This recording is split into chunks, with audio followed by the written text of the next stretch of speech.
Hello my dear students, once again a very warm welcome to all of you. From this video onwards, I am starting with a new series on the subject income tax and this is about income from house property.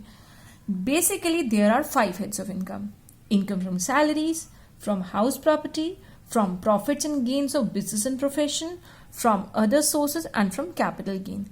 In 5 heads में से अभी तक हमने सिर्फ income from salaries he cover किया है मेरी पिछली सीरीज में। आज की इस वीडियो से हम स्टार्ट कर रहे हैं अपनी नई series second head of income, income from house property पर, और ये आपकी गिरीश आहूजा जी की बुक का 5th चैप्टर है। सो बेसिकली इस सीरीज में हम कवर करेंगे इनकम टैक्स एक्ट 1961 के सेक्शन 22 से 27 तक। So let's get started. Section 22, what is this section all about? It tells you about chargeability.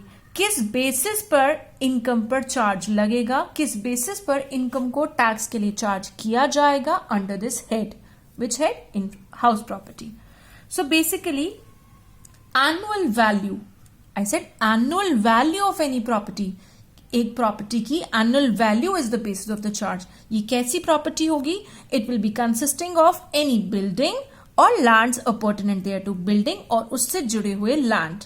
इसका मतलब है जो खाली जमीन है उसकी हम बात नहीं कर रहे, वेकेंट लैंड, वेकेंट प्लॉट की हम बात नहीं कर रहे, बिल्डिंग और उससे जुड़े हुए लैंड की हम बात कर रहे हैं। और एक ऐसी बिल्डिंग होगी जिसका हम टैक्स कैलकुलेट कर रहे हैं, जो एसएससी है, एसएससी इन द क्वेश्चन है, ये बेसिकली उस बिल्डिंग का ओनर भी हो and is not use by the assessee for the purpose of business और profession carried on by him. उस बिल्डिंग का इस्तेमाल एसएससी अपने ही बिजनेस और प्रोफेशन के लिए ना कर रहा हो। तो बेसिकली ये टर्म एनुअल वैल्यू क्या होती है? एनुअल वैल्यू एक तरह से आप कह सकते हैं it is something like notional rent, जो कि एक्चुअल में अभी रेंट है नहीं बट डिराइव किया जा सकता है अगर हम उस प्रॉपर्टी को किराए पर चढ़ा दें। और अगर हम बात करें इनकम टैक्स एक्ट के सेक्शन 23(1) के बारे में, तो वहां पे एनुअल वैल्यू के बारे में क्या डेफिनेशन दी गई है? It shall be the sum for which the property might reasonably expected to be let from year to year. साल हर साल हम उस प्रॉपर्टी को रीजनेबली कितने अमाउंट पर रेंट पर चढ़ा सकते हैं, रीजनेबली कितना एक्सपेक्टेड रेंट है, वो ही उस प्रॉपर्टी की एनुअल वैल्यू होती है।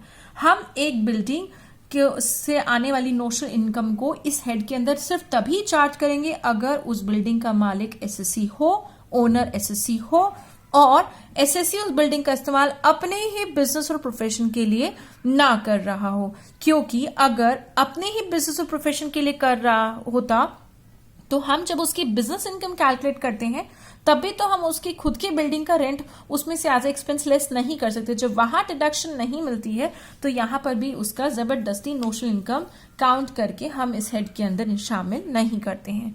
जब मैं बात करती हूं बिल्डिंग के बारे में, तो बिल्डिंग शब्द का क्या मतलब है? बिल्डिंग का मतलब हो सकता है रेसिडेंशियल हाउस, चाहे किराए पे चढ़ाया हुआ हो, चाहे खुद उसमें रहते हो। जी हाँ, अगर हम उस बिल्डिंग में खुद भी रहते हैं, रेसिडेंशियल हाउस भी है, तो भी अगर हमारे पास 2 मकान से ज्यादा हैं, सेल्फ ऑक्यूपाइड हाउसेज हैं, तो सरकार मानेगी कि हमें उस पर किराया आ रहा है जो कि आ नहीं रहा है, नोशनल इनकम मानी जाएगी और हमें इस हेड के अंडर उस पर टैक्स देना पड़ेगा। तो यहां पर बिल्डिंग शब्द से मतलब है मकान, रहने वाला मकान, रेसिडेंशियल मकान, जो कि या तो किराए पे चढ़ाया हुआ है या हम उसमें खुद रहते हैं, या फिर एक उसको हमने लेट आउट किया है for office use, for storage purposes, for users factory. इसमें बहुत कुछ कवर हो जाता है, जैसे कि for example music halls, dance halls, lecture halls, public auditoriums, everything like that, जो कि कमर्शियल तरीके से हमने लेट आउट किया है। रहने वाली जगह नहीं है बट किराए पर चढ़ाई हुई जगह है। तो आप यहां देख सकते हैं जब सेल्फ ऑक्यूपाइड मकान की बात आती है तो रहने वाला मकान is taken into account under this head, लेकिन जब सेल्फ ऑक्यूपाइड बिजनेस यूज के बिल्डिंग की बात आती है कि बिजनेस यूज के लिए जो सेल्फ ऑक्यूपाइड है वो इस हेड के अंदर कवर नहीं होता है। जब मैं बात करती हूँ लैंड अपॉर्टेनेंट देयर टू, लैंड अपॉर्टेनेंट का मतलब है कि वो सारी रोड्स जो कि आपकी बिल्डिंग तक जा रही हैं, अंदर अंदर प्रॉपर्टी के अंदर अंदर रोड्स बनी हुई हैं, approach roads to and from the public streets, compound area, courtyard area, backyard area जिसे हम आंगन कहते हैं, प्ले ग्राउंड है, कोई पार्किंग की स्पेस है, कोई रोड्स है जो कि आपकी प्रॉपर्टी के अंदर एक डिपार्टमेंट से दूसरे डिपार्टमेंट तक कोई सड़क जाती है, कोई शेड है, इस तरह की सभी चीजें जो हैं वो जो बिल्डिंग के साथ जुड़ी हुई लैंड का एरिया है वो भी अगर किराए पे दिए तो उसकी भी इनकम हम यहाँ पर ध्यान में रख रहे हैं, we are taking that into account. तो वापस से एक बार हम सेक्शन पर चलते हैं 22 पर। इस सेक्शन 22 के हिसाब से कुछ मेन पॉइंट्स निकल कर आते हैं। सबसे पहली चीज, टैक्स किस पे लगेगा? ग्रॉस एनुअल वैल्यू पे। किस तरह की प्रॉपर्टी होनी चाहिए? एक ऐसी प्रॉपर्टी जिसमें बिल्डिंग हो या जुड़े हुए लैंड हो। क्या इस प्रॉपर्टी का मालिक कोई और हो सकता है? जी नहीं, उसका मालिक एसएससी ही होना चाहिए जिसका हम इनकम टैक्स कैलकुलेट कर रहे हैं।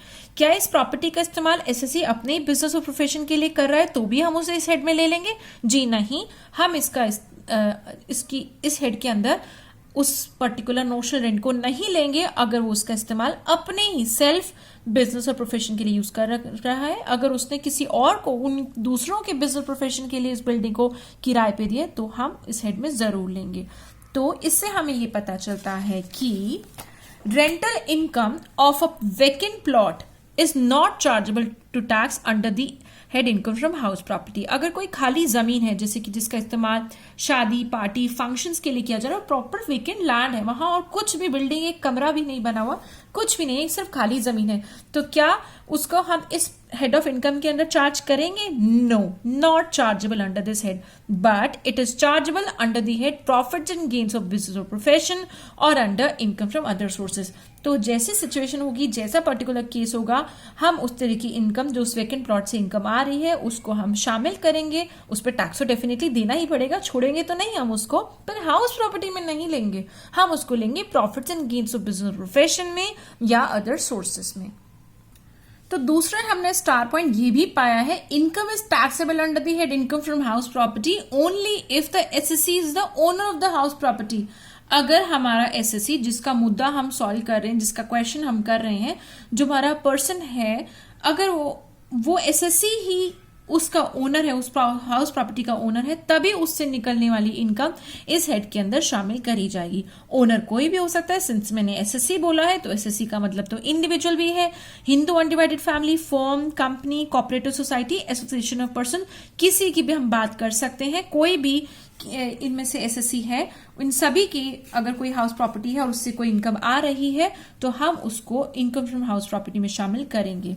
If a person receiving rent is not the owner of the property, then rental income is not charged under the head income from house property. जो पर्सन हमारा क्वेश्चन में दिया हुआ है, अगर वो उस प्रॉपर्टी का मालिक है ही नहीं तो उससे निकलने वाली रेंटल इनकम को इस हेड के अंदर शामिल नहीं किया जाएगा। फॉर एग्जाम्पल, एक किराएदार है, एक टेनेंट है, उसने अपना कमरा, अपना फ्लैट आगे फर्दर किराए पे दे दिया, सबलेट कर दिया, तो जो उसको रेंट मिल रहा है क्या वो उसकी इनकम फ्रॉम हाउस प्रॉपर्टी में जाएगा?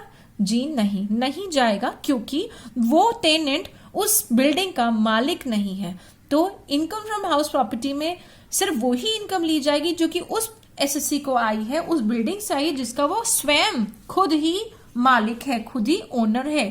टेनेंट अगर रेंटल इनकम ऑन कर रहा है तो उसकी इनकम फ्रॉम हाउस प्रॉपर्टी में नहीं जाएगी।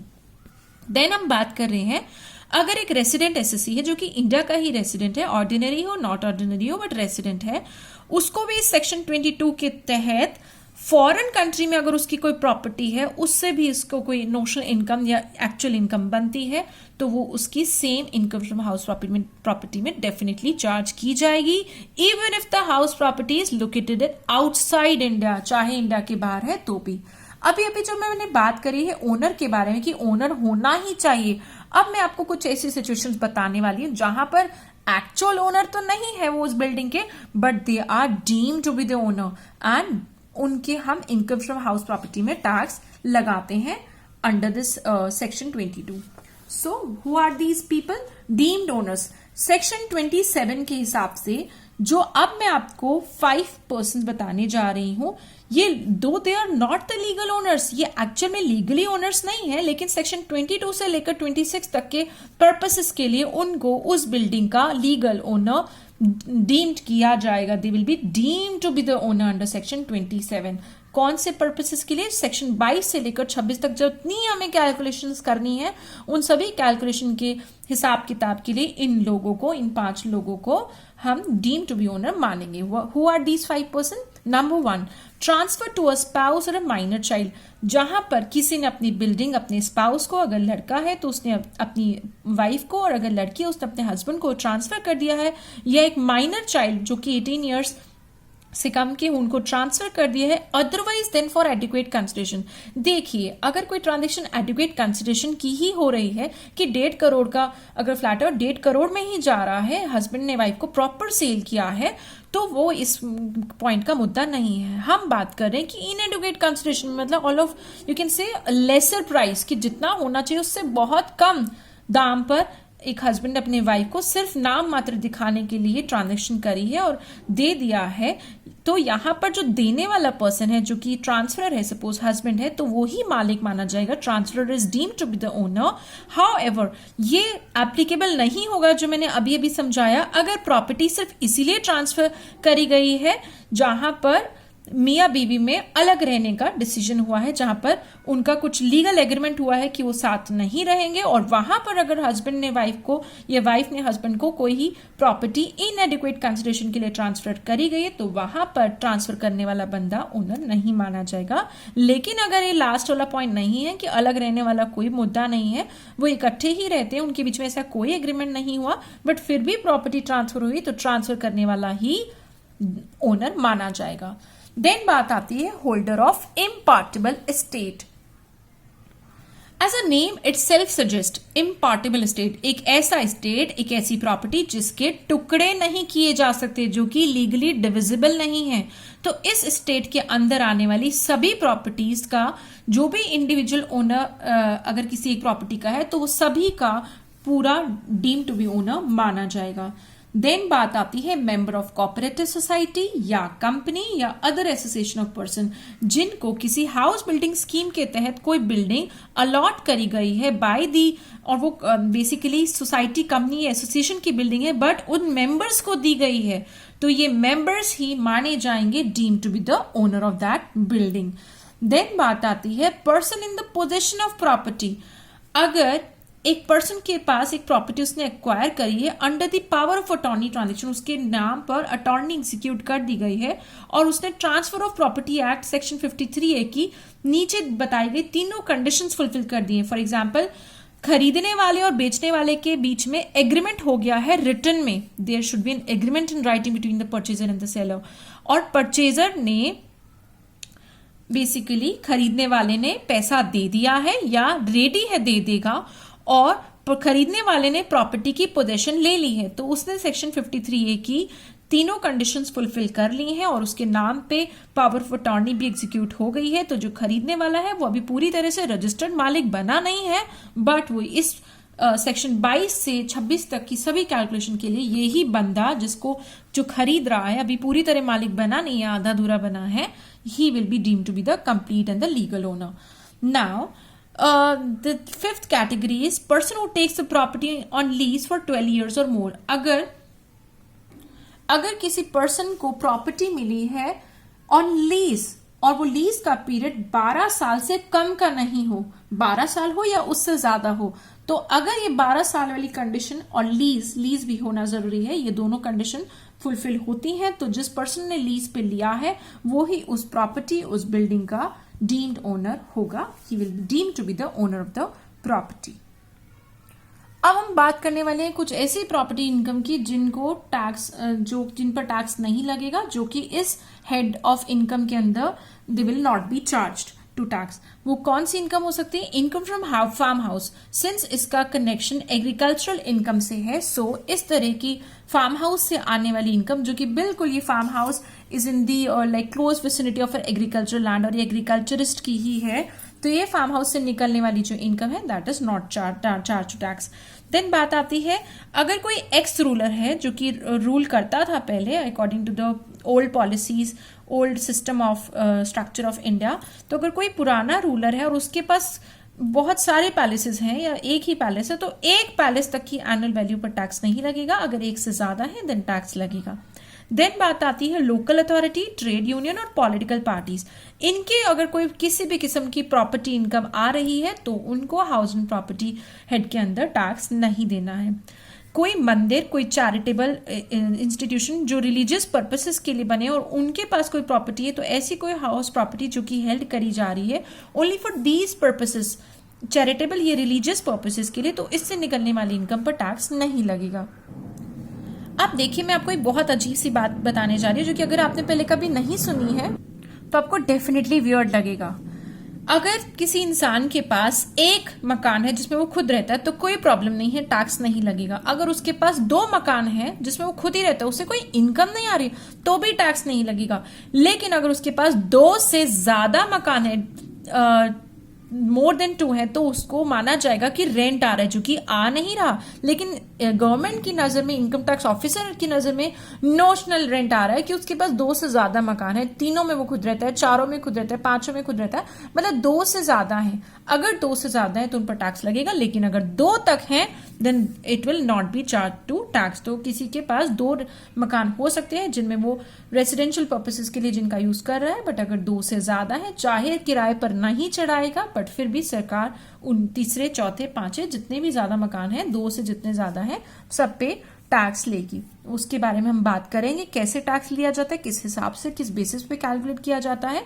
और हाँ, पहले ये आज से कुछ टाइम पहले तक ये 1 सेल्फ ऑक्यूपाइड हाउस की ही छूट होती थी कि एक सेल्फ ऑक्यूपाइड हाउस है तो टैक्स नहीं लगेगा, एक से ज्यादा है तो टैक्स लगेगा। लेकिन हमारी मोदी गवर्नमेंट ने इसे अब 2 कर दिया है। देन हम बात करते हैं house property for business and profession. जो हाउस प्रॉपर्टी का इस्तेमाल अपने ही बिजनेस, अपने ही प्रोफेशन के लिए किया जा रहा है, उस पर टैक्स नहीं लगता है।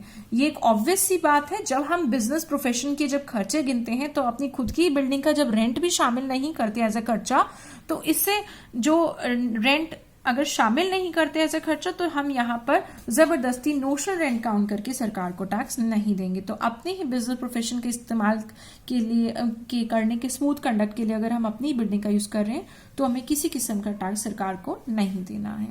Then now let's talk about the composite rent. What is composite rent? Tax treatment of composite rent.